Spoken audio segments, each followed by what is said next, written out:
আসসালামু আলাইকুম ওয়া রাহমাতুল্লাহি ওয়া বারাকাতুহু। রাসূল সাল্লাল্লাহু আলাইহি সাল্লাম কিয়ামতের আলামতের অনেকগুলো আলামত বলেছেন। তার মধ্যে একটি হাদিসের মধ্যে ৩টি আলামতের কথা বলেছেন। যে ৩টি আলামত যখন প্রকাশ পাবে তখন কিয়ামত সংঘটিত হয়ে যাবে। তো এই ৩টি আলামত কিন্তু অলরেডি আমাদের সমাজের মধ্যে প্রকাশ ঘটা শুরু হয়ে গেছে বা আমাদের এই বর্তমান যে বিশ্ব আছে বিশ্বতেও কিন্তু বিভিন্ন জায়গায় দেখা দিচ্ছে। তার মধ্যে ১ম নাম্বার যে আলামত সেটা হচ্ছে সুদ। রাসূল সাল্লাল্লাহু আলাইহি সাল্লামের ওই হাদিসের ১ম অংশের মধ্যে যেটা বলছেন সেটা হচ্ছে প্রতি ঘরে, ঘরে সুদ চালু হয়ে যাবে। একটা জিনিস লক্ষ্য করে দেখবেন যে বর্তমানে প্রত্যেকটা মানুষের অথবা প্রত্যেক ঘরে কারো না কারো নামে কিন্তু একটা ব্যাংকে অ্যাকাউন্ট আছে। আর যে অ্যাকাউন্টটা অবশ্যই সুদভিত্তিক। কারণ ব্যাংকের কোনো লেনদেন সুদ ছাড়া হতে পারে না।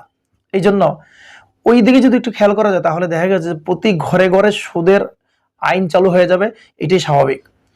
তার মধ্যে ২ নম্বর যে বিষয়টা সেটা হচ্ছে রাসূল সাল্লাল্লাহু আলাইহি ওয়াসাল্লাম ওই হাদিসের ২য় নম্বর যে আলামতটার কথা বলছেন সেটা হচ্ছে ছেলে ছেলেকে বিয়ে করবে অথবা ছেলে ছেলের প্রতি আকৃষ্ট হবে, মেয়ে মেয়ের প্রতি আকৃষ্ট হবে।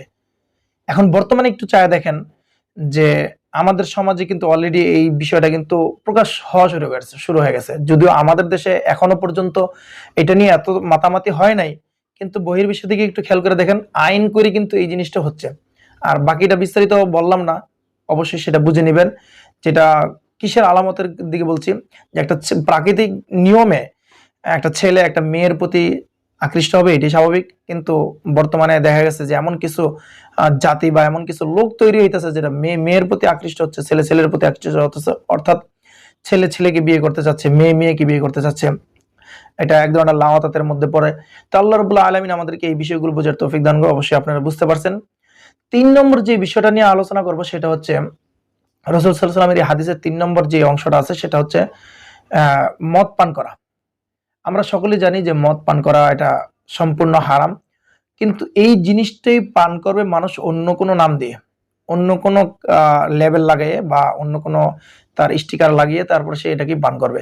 যেমন বর্তমানে আমরা অনেকে এই জিনিসগুলোতে দেখতেছি যে কেউ কোল্ড ড্রিংকস, কেউ তো সফট ড্রিংকস, কেউ অথবা অন্য কোনো নাম দিয়ে এটা কি করতেছে মানে পান করতেছে।